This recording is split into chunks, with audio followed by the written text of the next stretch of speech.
Agora, o filho do presidente tem uma testemunha que diz que ele recebia uma mesada de 300 mil reais.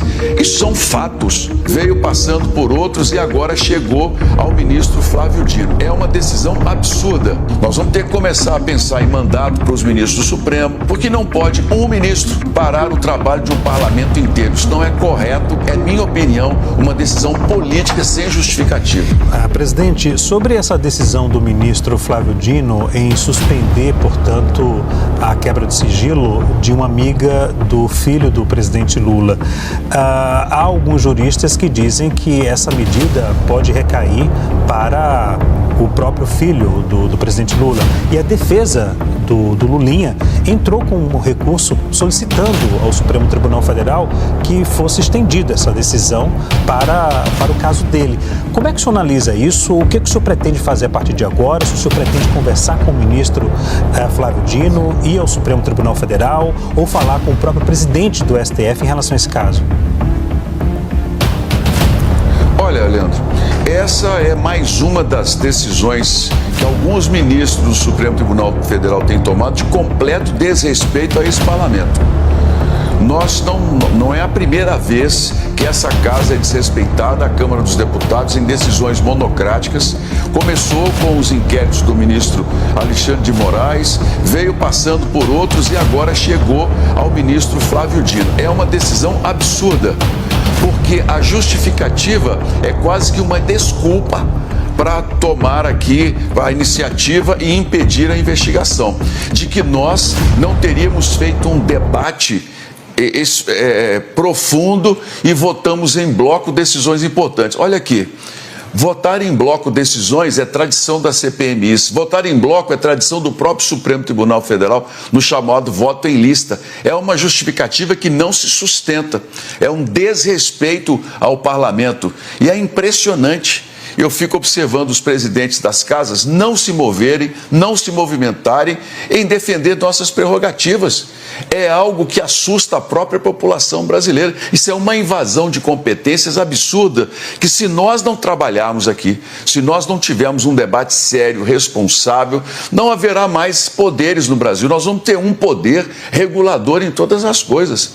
Essa decisão que tira o sigilo da senhora Luxinger, que é o pivô entre Antônio Carlos Camilo, o careca do INSS, e o filho do presidente, essa é uma decisão que vale para os outros 85 requerimentos. O próprio filho do presidente entrou logo em seguida. A meu ver, já em uma ação toda coordenada. Primeiro, ela, que é o pivô, a lobista, e ao que tudo indica, é quem recebeu os recursos. Depois ela e os demais de bancos.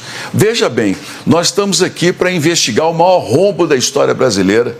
Nós estamos aqui para investigar gente que roubou aposentado, viúva, roubou órfão, e cada vez que a gente se aproxima dos núcleos de poder, mais dificuldades a gente recebe. Essa decisão de hoje é a amostra clara, mais uma vez, que existe justiça seletiva no Brasil e que, infelizmente, o conceito que nós tínhamos na Constituição de 88, que criou o Supremo Tribunal Federal, na época se criou um conceito chamado de freios e contrapesos. O que é isso? Um poder respeitando o outro. Quando houver uma área em que não se tem uma definição, se freia. Contrapeso é enviar para o outro poder um pedido para que se resolva. Isso acabou. Hoje em dia o Supremo se entende no direito de tomar qualquer decisão, independentemente se legítima. A comissão tomou uma decisão dentro do regimento, ficou inclusive questionado ao presidente do Congresso Nacional e ele respondeu: as ações que eu tomei ali foram todas corretas. E vem uma decisão como essa chocando o Brasil. E para colocar muito bem isso, Leandro, prejudica ainda mais a imagem de um Supremo que a população não confia mais. Hoje nós temos uma Suprema Corte em que a gente olha e diz o seguinte: qual será a decisão política que eles vão tomar como essa, que eu entendo, é minha opinião, uma decisão política sem justificativa. Presidente, o que o senhor pretende fazer? O senhor pretende conversar com o presidente do STF, o ministro Edson Fachin? Olha, primeiro, como é um Supremo Tribunal Federal, a gente tem que questionar nos próprios autos. Entrar com embargo de declaração, pedir ao ministro que reveja uma decisão. Agora, veja um absurdo. Uma comissão parlamentar de inquérito independente, constitucional ser obrigada a ir a um ministro para poder pedir a ele que reveja uma decisão que, a nosso ver, é contra a Constituição, contra o Parlamento. Dessa forma, se ele disser que não, ele vai para a turma no julgamento. Aí nós temos que ir na turma, pedir a eles também que revejam tudo isso. É uma situação que mostra claramente que hoje no Brasil nós precisamos, ter a coragem de começar a discutir em profundidade como nós vamos fazer para manter uma Suprema Corte independente, mas com limites. Nós vamos ter que começar a pensar em mandato para os ministros do Supremo, vamos ter que começar, aqui no Senado já aprovamos o fim das decisões monocráticas, está parado na Câmara dos Deputados, porque não pode um ministro parar o trabalho de um parlamento inteiro. Isso não é correto, isso não é equilíbrio entre os poderes. O que nós podemos fazer agora é simplesmente entrar com recurso. Se eles decidirem que não, aí vai se criar um precedente muito perigoso, porque todas as CPIs que tomaram decisões de votação em bloco estarão sob suspeição e o próprio Supremo, que tem lá as votações ilícitas, que não analisam um por um dos processos, também vai entrar numa suspeição por conta exatamente de uma prática que é normal e que o ministro, a meu ver, deu uma decisão, no mínimo estranha, política, é a minha opinião, em relação ao trabalho para não deixar quebrar sigilo de uma pessoa que tem que dar declarações sobre as relações com um dos principais pivôs do INSS. Senador, o senhor ontem Boa ainda noite, falou Natália, sobre a necessidade de prorrogação da CPMI. Vocês receberam agora esses dados, parte dos dados, estão querendo saber com o Mendonça se vai vir mais informações ou não, e me parece um prazo curto para conseguir apurar e verificar todas essas informações que estão chegando. Eu queria saber do senhor se Alcolumbre sinalizou que pode prorrogar, o senhor acredita que isso vai ser possível ou não. A jogada, algumas pessoas falam que ele ter mantido a quebra de sigilo de Lulinha pode ser uma jogada para depois não prorrogar a CPMI. O senhor acredita que é isso ou não? Não, eu conversei bastante com o presidente Davi Alcolumbre ontem.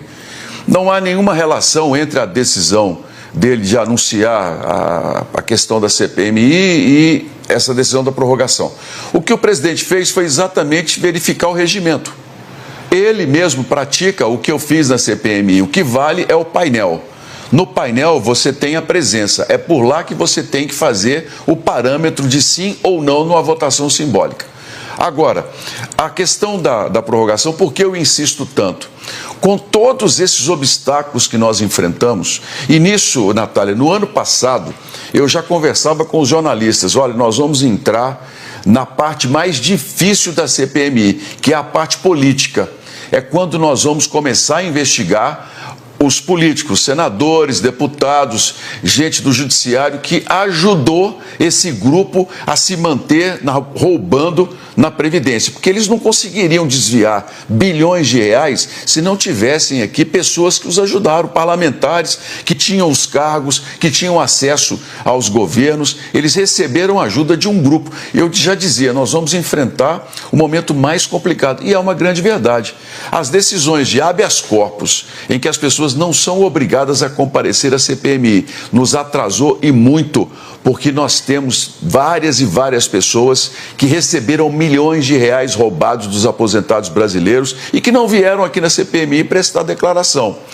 Isso tudo gerou uma grande quantidade de documentos que ainda não foram analisados. Por isso a minha insistência em que a gente prorrogue por pelo menos mais 60 dias para que a gente possa analisar e fazer um relatório equilibrado, um relatório transparente. E o presidente Davi me pediu apenas mais alguns dias para tomar uma decisão. Eu vou esperar até no final de semana. Entraríamos hoje, quarta-feira, com um mandado de segurança pedindo a prorrogação. Caso não aconteça até o final de semana, na próxima semana, nós vamos entrar com esse mandado, justificando e esperando, né, que o Supremo ele nos atenda nisso.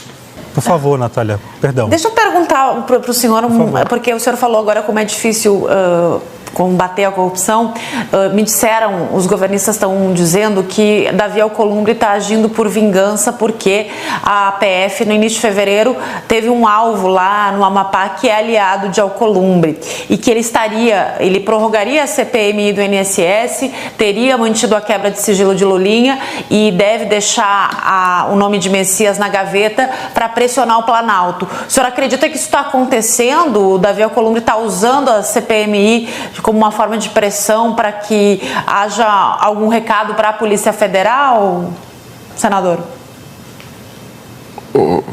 Olha, Natália, a base do governo está buscando toda e qualquer desculpa para justificar a falha que eles tiveram na CPMI. Eles perderam na estratégia, perderam no voto, perderam na argumentação do regimento interno do Senado Federal, perderam até o rumo de casa. Agora é preciso uma explicação. Como é que eles podem justificar o que aconteceu na CPMI naquela quinta-feira? Simplesmente chegaram com o desejo de abafar a CPMI, derrubar os 86 requerimentos e matar a comissão. Era isso que foi colocado à mesa. Inclusive com o líder do governo batendo na mesa e falando assim, vamos votar, porque nós temos os votos aqui, vamos colocar, tem que votar o que a gente quer. Olha, as coisas não funcionam assim. Foi no regimento, nós vencemos ali toda essa resistência em votar e acabaram perdendo. Então agora eles têm que arrumar todo e qualquer tipo de desculpas para poder justificar essa incompetência dentro da comissão. Se o presidente Davi tem ou não argumentos em relação a isso, ele não pode usar com relação ao regimento interno. Isso eu tenho muita clareza.